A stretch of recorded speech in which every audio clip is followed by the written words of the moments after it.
스펜스 존슨이 쓴 내 치즈를 누가 옮겼을까라는 책에는 이와 같은 내용의 우화가 실려 있습니다.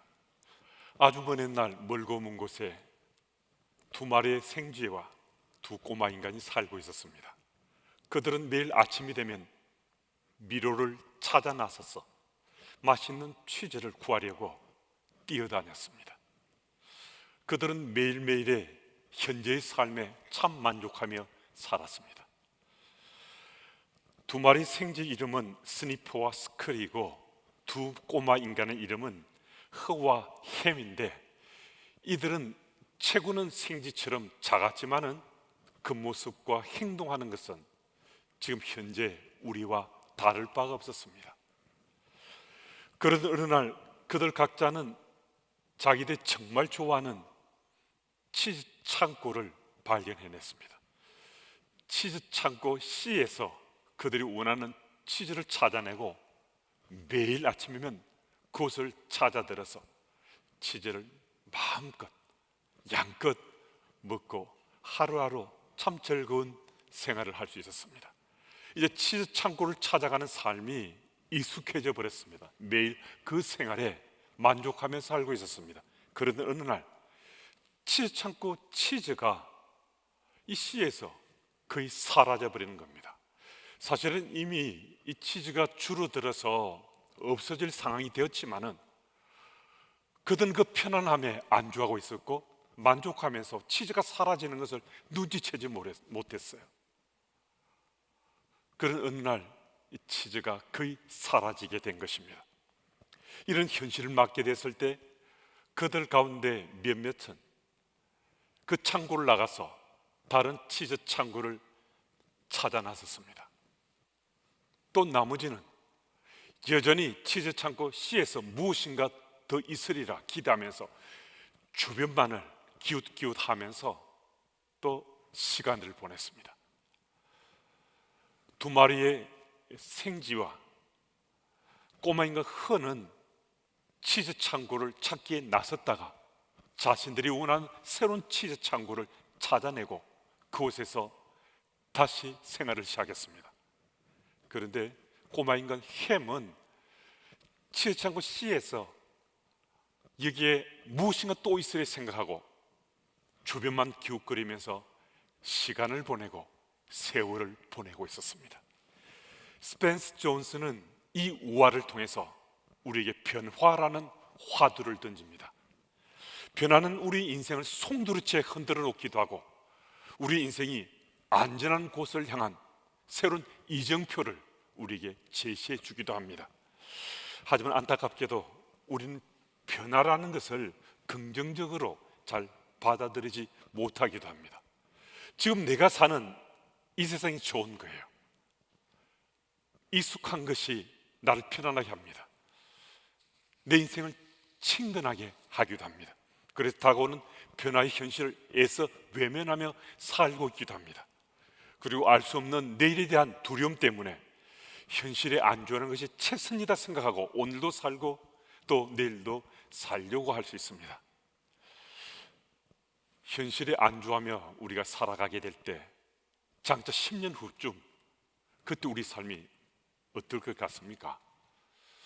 우리 세대는 말할 것 없고요, 우리 다음 세대도 우리가 10년 이 삶을 그냥 계속 살아간다면 우리 자녀 세대의 삶은 과연 어떠하겠습니까? 부모 세대는 자녀들 그들의 삶에 대한 책임이 있어요.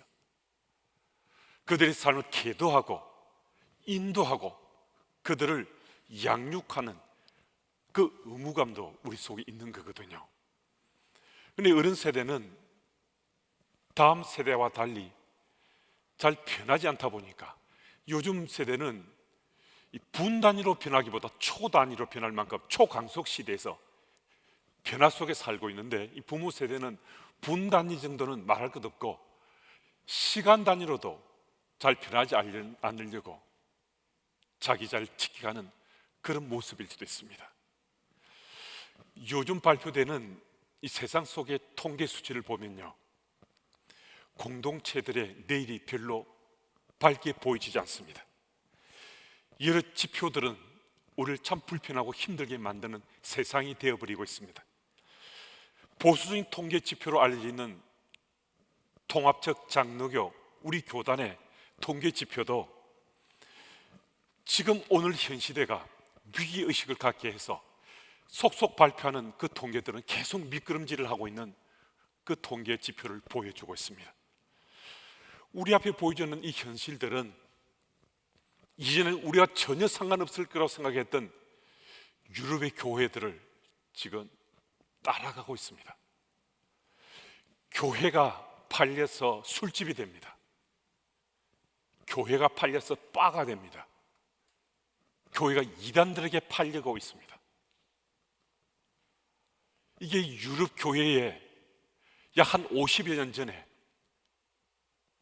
그들만의 모습인 줄 알았는데 오늘 한국 교회에서 이런 일이 일어나고 있습니다. 그렇다면 어떻게 할 것인가? 503주년을 맞는 종교개혁주일인데요, 하나님께서 오늘 이 시간 우리를 부르셔서 말씀을 듣게 하시는데, 이런 말씀이 들리면요 우리는 꿈을 꿀 수 있습니다. 말씀이 들리면요 변화에 대한 소망을 가지고 오늘 살 수 있습니다. 이 시간에 하나님께서 우리에게 말씀을 주실 때 내 삶에 어떤 변화가 있으면 좋을 것인가? 나는 어떤 꿈을 꾸면서 내일의 삶을 준비할 것인가? 하나님의 초대에 응하시면서 오늘 본문 말씀을 함께 따라갔으면 좋겠습니다. 하나님께서 느헤미야를 통해서 성벽을 재건케 해주셨습니다.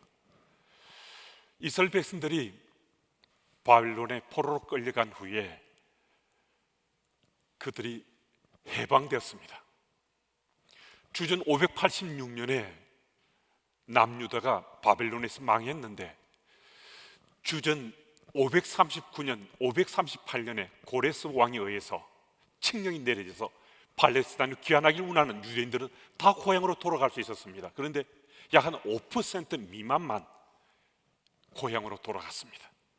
그들이 고향에 돌아가면서 꿈을 꿨습니다. 새로운 이스라엘이 세워지리라. 하나님께서 우리를 고향으로 돌려보내시는데 민족의 내일이 새로워지리라, 이 꿈을 꿨습니다. 그런데 막상 그들이 고향으로 돌아와 보니까 황폐죠, 폐허가 된 그 땅에서 어떤 것도 할 수 없는 지경이 되고 말았습니다.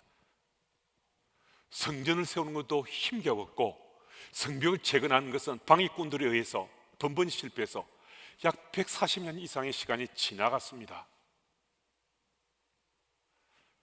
그때쯤 느헤미야가 자원해서 유대 총독으로 팔레스타인으로 돌아왔는데, 참 놀랍게도 140년 이상 성벽이 무너져 있었는데 단 52일 만에 성벽이 재건되었습니다. 하나님께서 느헤미야에게 은혜 베푸신 거죠.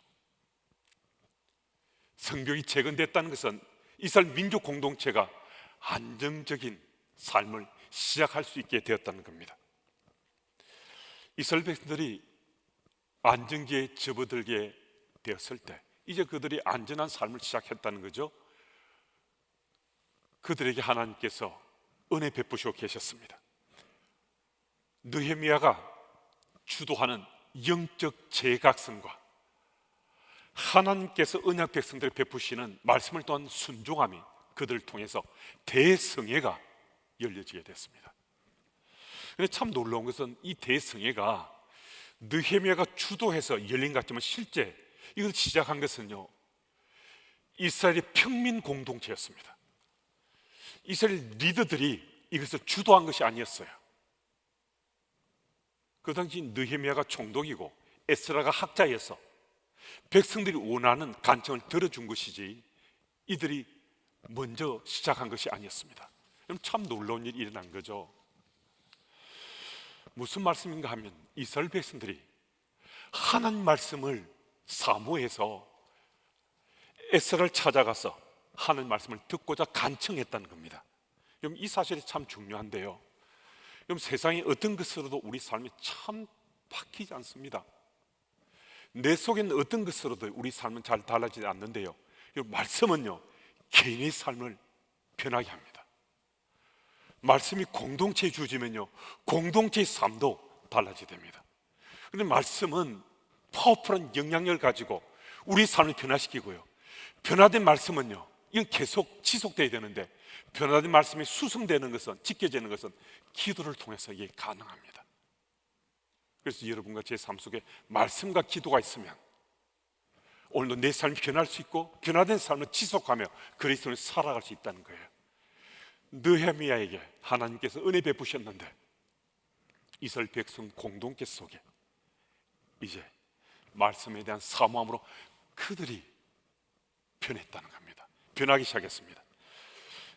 이스라엘 백성들이 변했는데 어떤 일이 일어났는지, 구체적으로 어떤 역사가 일어나서 그들이 변했는가 같이 좀 살펴보겠습니다. 먼저는 이스라엘 백성들이 말씀을 대하는 태도가 달라졌습니다. 하나님께 선지자를 계속 보내셨어요. 그것도 부지런히 선지자를 보내셨어요. 하지만 이스라엘 백성들은 돌이키지 않았습니다. 그래서 북이스라엘은 아수르에 의해서 주전 720년에 망했습니다. 그들이 말씀을 외면하고 무시했기 때문입니다. 남유다도 바벨론에 의해서 주전 586년에 망했습니다. 선지자를 부지런히 보냈지만 그들이 외면하고 하나님의 말씀을 무시했기 때문입니다. 그런데 그 백성들이 팔레스타인 귀환하고도 세월 지나서 하나님 없이, 하나님 잊어버리고 산 것 같았는데, 느헤미야를 통해서 대각성 운동이 지금 일어난 이 현장 속에서 하나님 말씀을 사모하며 말씀 속에 변화된 태도로 말씀 앞에 섰다는 겁니다. 여러분, 정말 놀라운 일이 일어났는데요, 우리 5절 6절 말씀은 같이 좀 읽어보겠습니다. 우리 5절 6절 같이 읽습니다. 에스라가 모든 백성 위에 서서 그들 목전에 책을 펴니 책을 펼 때 모든 백성이 일었으니라. 에스라가 위대하신 하나님 여호와를 송축하며 모든 백성이 손을 들고 아멘 아멘 하고 응답하고 몸을 굽혀 얼굴을 땅에 대고 여호와께 경배하니라. 아멘.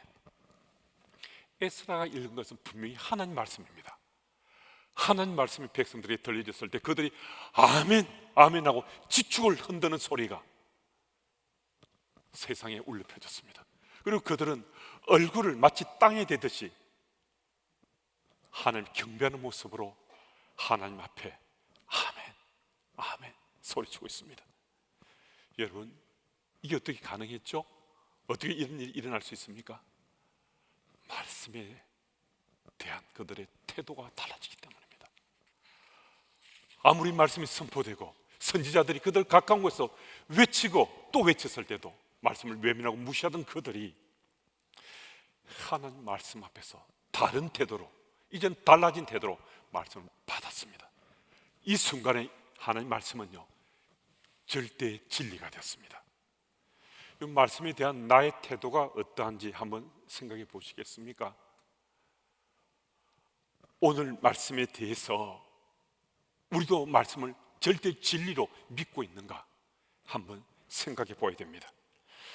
오늘 우리가 살아가는 이 세상은요, 하나님 말씀이지만은 말씀을 절대적 진리로 받아들이기에 힘든 세상을 살고 있습니다. 여러분과 제가 살아가는 이 세태는요, 포스트 모더니즘에 익숙해져서 우리 친근해져서 살고 있습니다.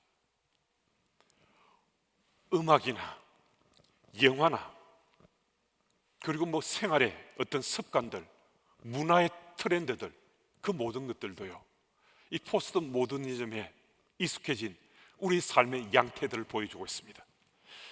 포스트 모더니즘은 간단히 설명하면 세상에 절대적인 것은 없고 모든 것이 다 상대적인 것이라는 겁니다. 나만 기준인 거예요. 나만 옳습니다. 내가 최고입니다. 세상의 모든 것을 다 상대적으로만 생각합니다. 그래서 이 세태 속에서는 하나님 말씀도 절대 진리가 될 수 없고 상대적인 것밖에 되지 않기 때문에 우리들도 이 세상에 살면서는 하나님 말씀을 절대 진리로 받아들이지 못하는 세상 속에 살게 됐다는 겁니다. 이 예를 들자면요, 예전에는 부모님들은요, 우리들의 절대적 존재였습니다. 근데 요즘 세상은요, 우리 자녀들이 부모를 절대적 존재로 생각지 않습니다. 점점 더 많은 자녀들이요, 부모를 그냥 상대적인 존재, 그냥 주변에 또 한 사람, 또 누군가 한 사람만 생각합니다. 그래서 신고려장이 생겨서 부모를 제주도에 같이 여행 가자 해서 부모를 팽개치고 오는 그 자녀들은 덜 불효하다 할 정도로 요즘은 부모를 외국 여행시켜 주겠다고 부모와 함께 여행 갔다가 아주 깊은 시골까지 가서 그곳에 부모를 팽개치고 돌아온 자녀들의 그 슬픈 얘기도 우리에게 들려주고 있습니다. 만문신에 빠져서 부모 재산을 빼앗고자 부모를 구타하기도 하고 심지어는 부모를 죽이게 하는 자녀들의 얘기들도 하루를 멀다 하고 우리에게 들려오는 이 세상 속에 살고 있습니다. 그럼 세상이 왜 이적이 되었습니까? 그럼 세상이 이렇게 왜 타락하고 이 세상이 이런 엉망진창의 세상이 되고 말았습니까? 절대적 진리가 우리 삶 속에 사라져가고 있기 때문입니다. 여러분, 하나님 말씀은 어떤 상황, 어떤 환경 속에도 절대적 진리입니다. 절대적 진리가 오늘도 여러분과 제 삶에 영향을 미치면 이 세상이 발됐고 살지만은 우리는 그 진리로 인해서 우리의 삶은 반듯할 수 있습니다. 바르고 고들 수 있습니다. 정직하게 살아갈 수 있습니다. 여러분, 말씀이 절대 진리로 내 삶 속에서 파도치면 우리 삶은 하나님의 기쁨이 될 뿐만 아니라 우리들도 기뻐하면서 행복한 가정을 이루고 갈 수 있습니다.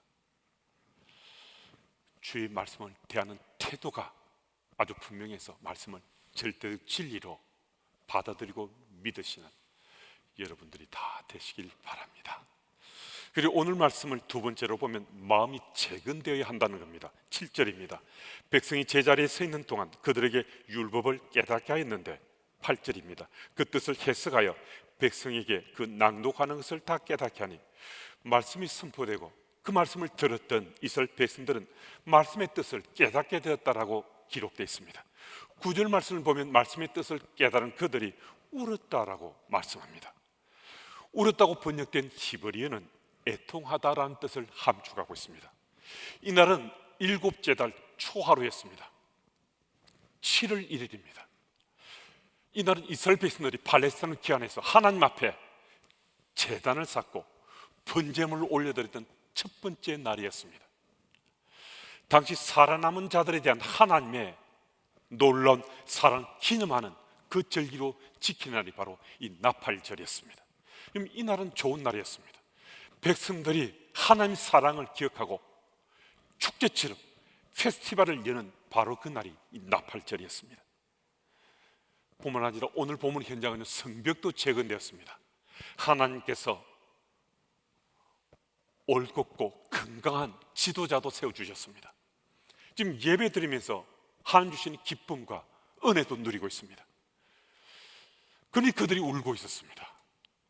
그래서 느헤미야가 울고 있는 백성들이 울지 말라고 말씀합니다. 12절 말씀을 보면 이스라엘 백성들이 울음을 그치고 먹고 마시고 나누어 주며 크게 즐거워했다고 기록하고 있습니다. 그런데 왜 이들이 그 나팔절에 애통했는가 하는 것입니다. 이렇게 기쁘고 즐거운 날 왜 그들이 애통하면서 가슴을 쳤는가 하는 것입니다. 우리들은 성경을 하나님 말씀으로 믿는 사람들입니다. 하나님 말씀이 그 말씀이 우리의 삶에 영향을 미치면 우리의 삶이 놀랍게 변할 수 있습니다. 세상 속에 사는 우리들도 이 말을 통해서요 상처도 주고 사람을 살릴 수도 있고 사람을 죽이기도 합니다. 이런 말이 세상 속에서 사람을 살리기도 하고 죽이기도 합니다. 그러하다면 하나님 말씀이 우리 속에 영향을 미치면요 파워풀한 그 영향을 통해서 우리의 삶이 얼마나 놀랍게 하나님 기뻐하시는 삶으로 달라지고 변할지 우리 짐작하고도 남음이 있을 수 있습니다. 여러분, 성경은요 우리가 살아가고 있는 이 세상이 말씀으로 지어졌다고 증명해 줍니다. 그리고 동일한 말씀으로 만물이 보존되고 지탱된다고 또 말씀해 주십니다. 주의 말씀을 통해서 예수를 만나고 하나님 말씀 속에서 길을 찾고 우리는 거듭난 존재가 됐습니다. 그리고 동일한 말씀을 통해서 영적으로 우리는 날로 자라고 있습니다. 그래서 오늘 본문 말씀에서 느헤미야를 통해서 예루살렘 성벽이 재건된 후에 이번에는 학사 에스라를 통해서 이스라엘 백성들이 마음을 재건하고 있습니다. 성벽 재건도 필요하지만 마음의 재건이 될 때 비로소 우리는 하나님 나라 백성으로 제대로 살아갈 수 있습니다.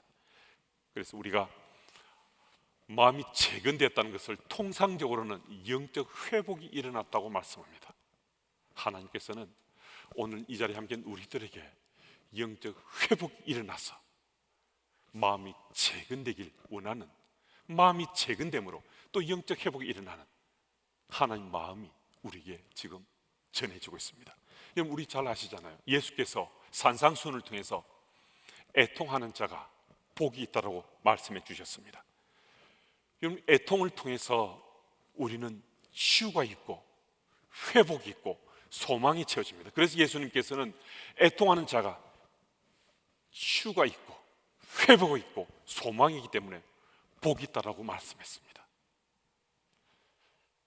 이스라엘 백성들이 하나님 말씀을 통해서 말씀이 울타리가 되어주고 말씀이 그들이 삶의 영역 가운데 그들이 바운드를 감싸는 파워풀한 능력이 됐을 때 그들의 삶이 변하고 정말 이중한 다른 새로운 삶을 사는 것으로 스텝을 뗄 수가 있었습니다.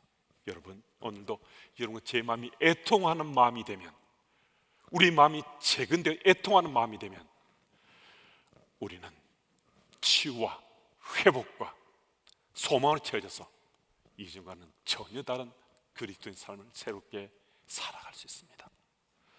그 현장에 함께 서서 우리 믿음의 역사를 새롭게 써내려가는 여러분들과 제가 다 되기를 축복합니다. 그리고 오늘 본문은 또 듣고 깨닫는 그 말씀에 대해서 삶으로 반응해야 된다고 일깨워줍니다. 그럼 이스라엘 백성들은 말씀을 듣고 깨달았을 때요, 구체적으로 그들의 삶으로 반응했습니다. 그 다음 그들의 삶이 정말 달라지게 된 거죠. 여러분, 하나님께서 우리에게 말씀을 들려주시는데요, 말씀을 마음이 재건되고 듣고 깨달은 말씀에 따라 내 구체로 반응하면서 오늘도 살고 내일도 살아간다는 거예요. 전도자 요한 웨슬리 집에 강도가 들었습니다. 그 강도는 청년이었습니다. 그때 웨슬리는 그 청년에게 자기 지갑을 열어서 돈을 전해주면서 우리 이렇게 합시다, 형제요 라고 말했습니다. 이 돈을 형제가 강탈한 것이 아니라 내가 선물로 준 것으로 우리 생각하십시다. 그 강도가 말합니다. 그것이 무슨 차이란 말이요? 주는 돈을 낚아채듯이 취해서 문을 빠져나가려는데 요한 웨슬리가 다시 한 번 더 말합니다. 잠깐만, 내가 당신에게 줄 선물이 있는데 이거 가져가시오. 포장된 책 같은 것을 이 강도에게 선물로 주었습니다. 소중한 손님이 집을 찾아오면 선물로 주려고 포장해 두었던 성경책이었습니다. 세월이 많이 흘렀습니다. 어느 집회 가운데 말씀을 증거하고 집회를 마쳤는데 한 사람이 찾아왔습니다. 그 사람이 이렇게 말합니다. 몇 해 전 목사님 댁을 방문해서 목사님부터 선물을 받았던 사람입니다. 목사님이 제게 두 가지 선물 주셨습니다. 돈을 주셨고 성경책을 주셨습니다.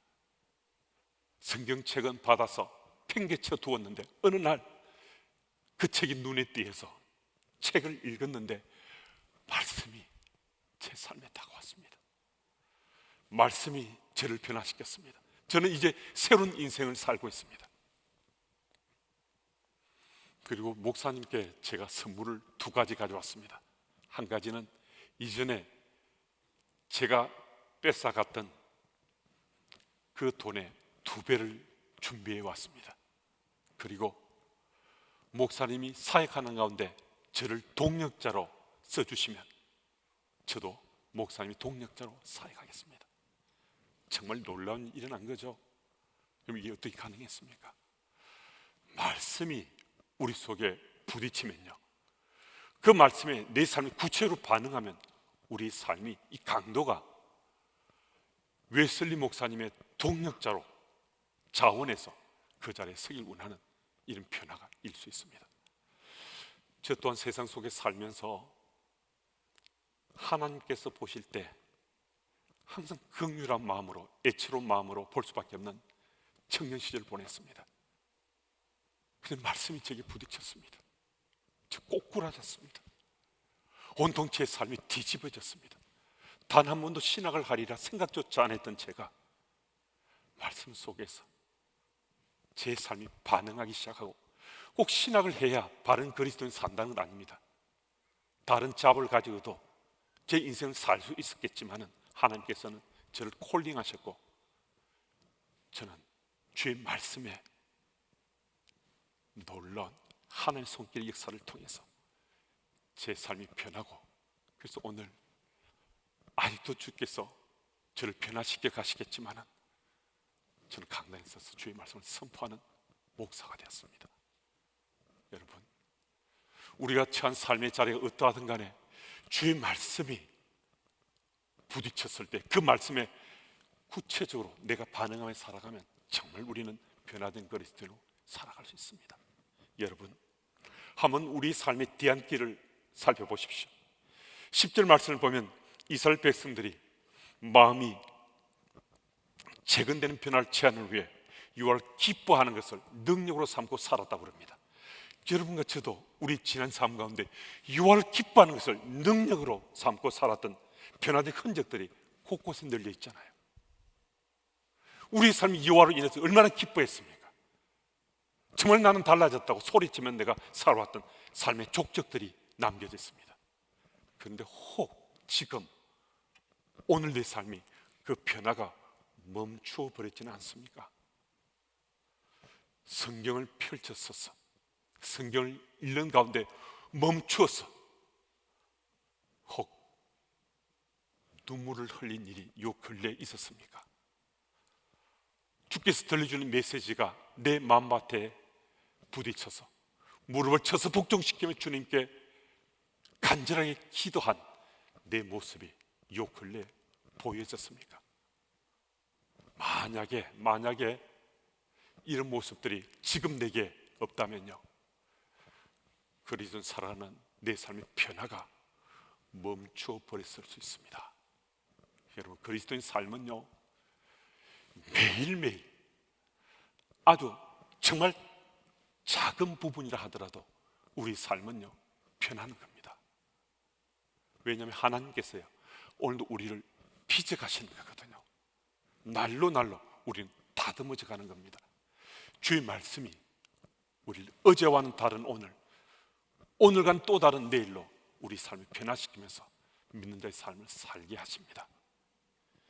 여러분, 혹시 어제도 오늘도 어쩌면 내일도 지금 내게 변화는 없다라고 소리치면서 옛것만 고집하며 사는 내 모습이 있다면 오늘 이 말씀이 여러분의 마음밭에서 역동하고 요동쳐서 주의 말씀 따라 변화된 스텝을 이번 한 주간 옮겨보십시오.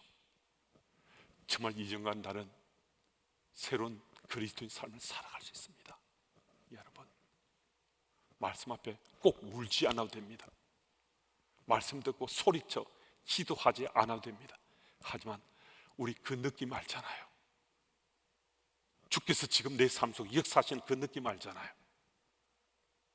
그 느낌으로 변화된 그리스도인으로 살고자 절대적 진리된 말씀 붙잡고 오늘도 사시고 내일도 살아가시기를 예수님 이름으로 축복합니다.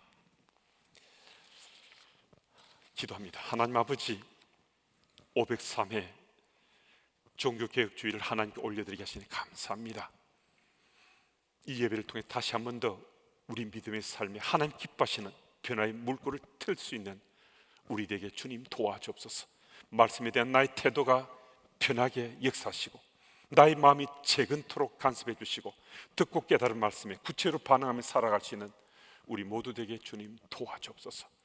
오늘도 세상 속에 그리스도인 살아가는 우리들이 변화가 멈춰버린 인생이 아니라 오늘도 내 삶 속에 예수님 인한 새로운 변화가 드러나고 나타나기를 소원하며 예수님 이름으로 기도드립니다.